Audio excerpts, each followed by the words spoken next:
Well, hello there! What do you know about RPG Maker? RPG Maker is an easy-to-learn game constructor for JRPG games. I am 30% sure that all of you have seen games made with this constructor. Here a small list: Aooni, Eve, Corpse Party, Mad Father, Yumaniki, The Witch House. Maybe some of you even remember The Great Garden. Yes, this is a very ancient thing. Even I, your humble servant, made it games with this engine, and I still have 3 projects on my drive. This engine has been used to create a very large number of high culture games. Just go on itch.io, use RPG Maker and not safe for work tags, and you will see enough 18+ content for several next generations. And among all this, there is one duology of games that, without irony, surprised me. Not so much with its content, but with its technical execution, because for RPG Maker it's truly not standard. What decides the fate of Run in this game? A sadistic developer, or a flip of coin like a hand of God hovering over the world? At very least, one thing is true: the player can't even save properly. Yes.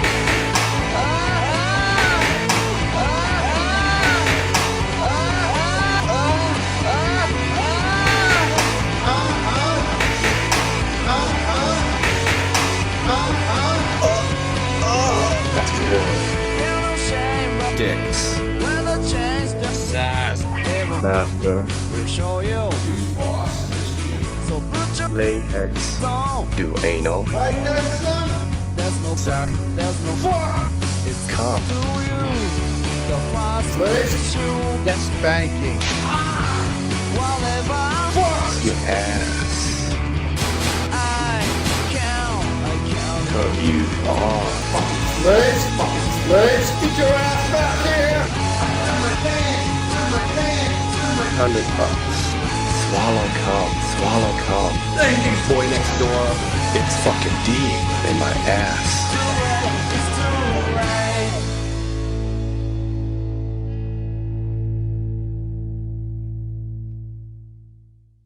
I think before we begin, I should explain what is Fear and Hunger if you don't know. Imagine you playing in Dungeons and Dragons, but your game master is a Dungeon Master. who does Fisting not for $300.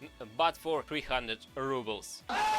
And he also a berserk fan, while you are Farnaza de Vandimion. The very first guard can rip off your arm and do some Deep, dark fantasies. absolutely everything that moves in this game, with rare exception, either wants to kill you or have some tea with you.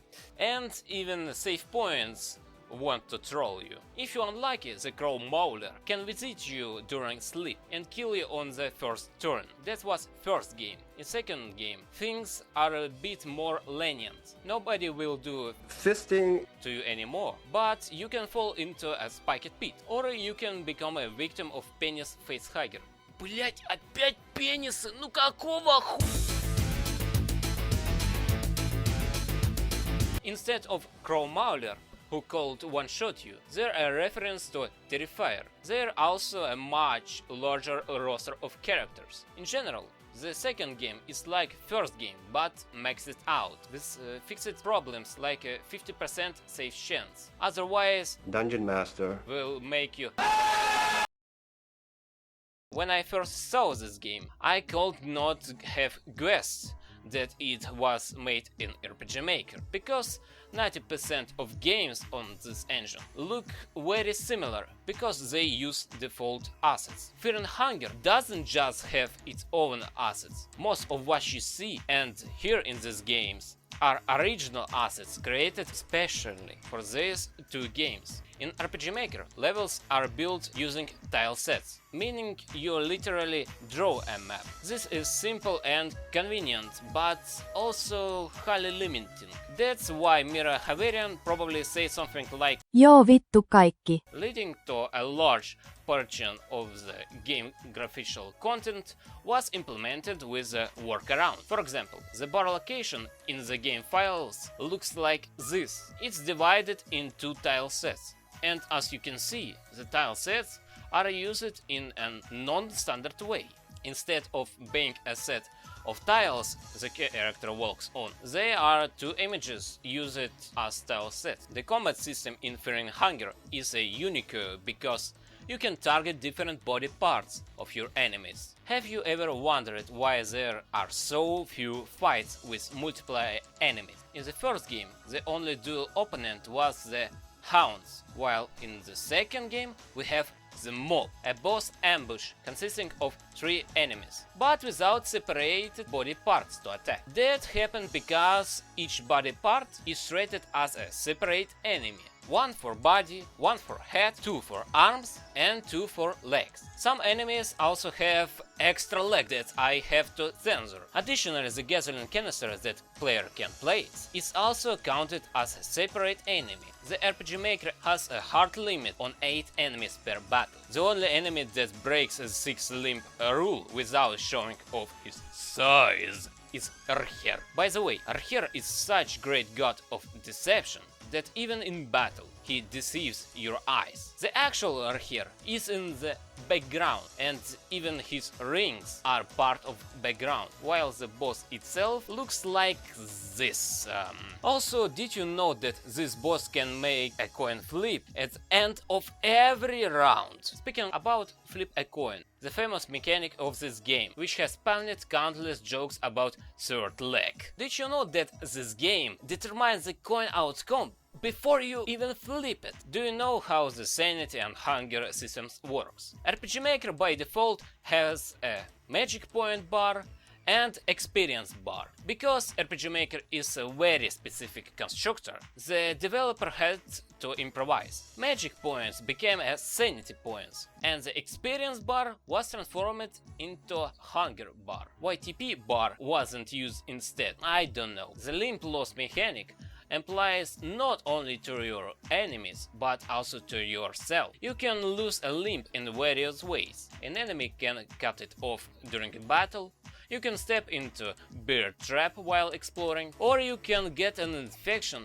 that will kill you in 7 screen transition, unless you amputate the infected limb. Each of these cases requires separate sets of the battle sprites, overworld sprites, and character portraits. Also, characters have not only missing limbs, but also a ghost mark on their face, requiring yet another sprite set. Most of the assets in this folder are character portraits for different situations. There are 3 variations for arms and 8 for face. It's not hard to calculate that a single character has a 24 portraits variation. Multiply that by 8 characters and we get 192 portraits. Now just imagine how many overworld sprites they are. By the way, did you know that Tanaka can restrain Marka? Tanaka, this scrappy guy, can overpower Marka, a boxer who all his life breaking faces with his bare hands. If you dig into the game files, you will find assets from the first game. For example, I found the sprites of Dark Priest and a girl from the first game. I have no idea why they are still there. Maybe the author forgot to remove them, because the automatic garbage removal feature was introduced only in the MZ version. Or maybe they are actually used somewhere in game, but I not found it. I found something interesting in the game files. In the pictures folder there are 2 sets of sprites related to difficulty settings. One labeled difficulty and other labeled mod. The first set is logically used for selecting difficulty, but I can't figure out the purpose of the second set. However, among them there is something called Solo Survivor. I have no idea what it is. Perhaps it was the original name for Mother mod, or maybe it was supposed to be a separate mod.